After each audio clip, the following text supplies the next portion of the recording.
apakah emas selain Antam rugi? Karena jangan sampai terjadi misalkan teman-teman beli emas yang kualitasnya 99,9%, terus harganya bisa lebih mahal daripada emas Antam yang 99,99% yang kualitasnya lebih bagus.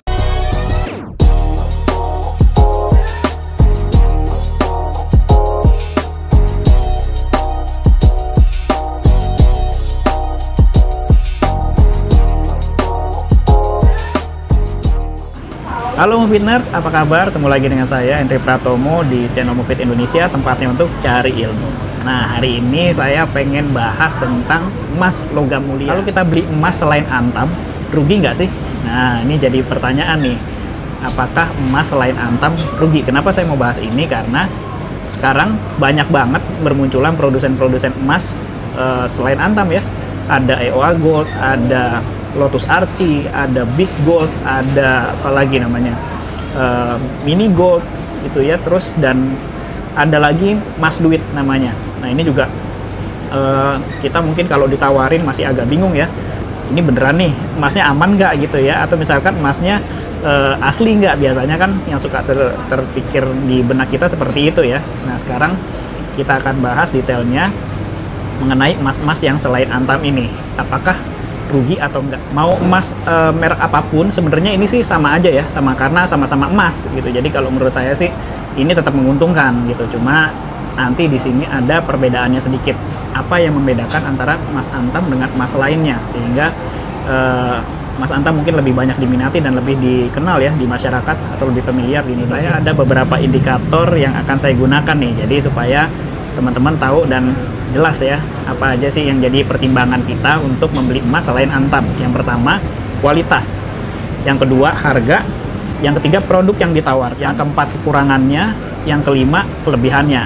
Oke, sekarang kita bahas dari kualitas. Nah, terkait dengan kualitas, sekarang kan di pasaran tuh ada emas kadar kemurniannya 99,99%. Nah, untuk mencapai kadar tersebut itu dibutuhkan investasi yang tidak sedikit nih teman-teman. Jadi hanya perusahaan tertentu saja yang memiliki kemampuan finansial yang cukup kuat untuk bisa mendapatkan kemurnian emas 99,99%. Nah, khusus untuk emas-emas lain selain Antam di sini biasanya mereka menyajikan emas dalam potongan kecil dan kadarnya atau kadar kemurniannya itu biasanya 99,9%. Jadi ada perbedaan kualitas dengan yang 99,99% yang biasanya dimiliki oleh Antam. Sejak Antam mempopulerkan kemasan sertifikat ini banyak ditiru ya oleh pemain-pemain baru. Jadi sebenarnya kalau untuk sertifikat ini untuk memastikan bahwa emas ini Antam bahwa emas ini emas asli dan tidak dipalsukan. Nah, sebagai catatan kenapa di poin pertama ini saya bahas mengenai kualitas, karena jangan sampai terjadi misalkan teman-teman beli emas yang kualitasnya 99,9%, terus harganya bisa lebih mahal daripada emas Antam yang 99,99% yang kualitasnya lebih bagus. Nah, kalau terjadi seperti itu artinya ya ngapain beli emas yang merek lain selain Antam, mendingan beli Antam sekalian aja. Yang kedua, mengenai harga nih teman-teman, rata-rata brand selain Antam ini memberikan harga yang kompetitif dan biasanya harganya lebih murah dan selisih jual belinya itu juga lebih sedikit daripada Antam. Jadi mungkin karena mereka masih perkenalan ya, masih produk baru, butuh market, butuh pelanggan, jadi kasih harga masih kompetitif. Tapi tidak semuanya seperti itu, terkadang juga malah emas mereka jadi lebih mahal ya, karena ya satu dan lain hal ya, biasanya juga mereka memiliki komunitasnya tersendiri, jadi mungkin ada market demand-nya yang cukup tinggi, jadi menyebabkan harga emas mereka jadi lebih mahal.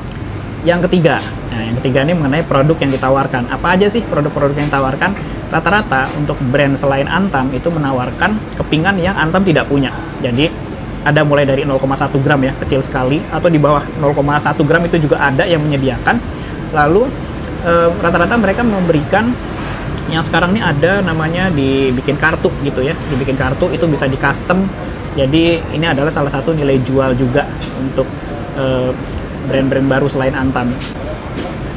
Nah, tapi tidak hanya itu aja nih teman-teman. Mereka tidak hanya sekedar menawarkan produk, tapi biasanya ada juga beberapa yang menawarkan bisnisnya. Jadi teman-teman bisa jadi reseller emas, dapat bisnis, dapat cuan di situ, terus juga dapat komunitas. Nah, apa sih untungnya dengan bergabung menjadi reseller terus ada komunitasnya? Nah, di sini kita bisa belajar ilmu secara gratis nih. Jadi sambil belajar, sambil punya komunitas, kita memperluas jaringan atau networking yang kita punya. Poin yang keempat mengenai kekurangan. Nah, apa sih kekurangannya kalau kita punya emas selain Antam, teman-teman ya? Yang pertama nih paling mudah banget. Emas selain Antam kurang familiar, kurang dikenal. Jadi pada saat kita misalkan pengen menggadai, kadang-kadang ditolak. Mau ngejual, kadang ditolak juga. Kalaupun diterima, biasanya sama pemilik toko emas, itu harganya dipukul jatuh. Jadi kita cuma dibayar dengan harga yang rendah banget. Nah, ini bisa dibayangin teman-teman kalau misalkan lagi keluar kota ya. Di luar kota, di daerah yang kita kunjungi itu lagi nggak banyak tersebar agen-agen komunitas kita nih, emas yang kita punya. Nah, mau jualnya susah ya, jadi nggak fleksibel kalau menurut saya. Yang terakhir, yang kelima nih teman-teman, mengenai kelebihannya. Emang apa sih kelebihannya? Ada nggak kelebihannya? Ada. Jadi kelebihannya, kita memiliki alternatif lain untuk berinvestasi dengan harga yang lebih terjangkau daripada emas Antam. Jadi misalkan kita punya target nih, tiap bulan beli emas. Biasanya kita beli emas Antam, harga emas Antam naik gitu ya. Budget kita nggak cukup. Nah, jangan sampai budget kita nggak cukup, nggak jadi beli emas. Akhirnya nanti uangnya akan terpakai untuk hal-hal yang tidak penting. Biasanya habis nanti ya. Jadi alihkan saja ke emas lain yang harganya lebih terjangkau. Jadi teman-teman tetap bisa punya tabungan emas. Selain itu mereka juga menyediakan sarananya ya, ada sarana berbisnis, ada komunitasnya, karena memang brand-brand baru perlu jaringan pemasaran yang lebih luas gitu untuk memperkenalkan brand mereka agar dikenal oleh masyarakat, terutama supaya bisa familiar di seluruh Indonesia. Gimana teman-teman? Jadi tahu ya sekarang. Jadi nggak usah khawatir kalau ada teman kerabat kita yang nawarin emas selain Antam gitu ya.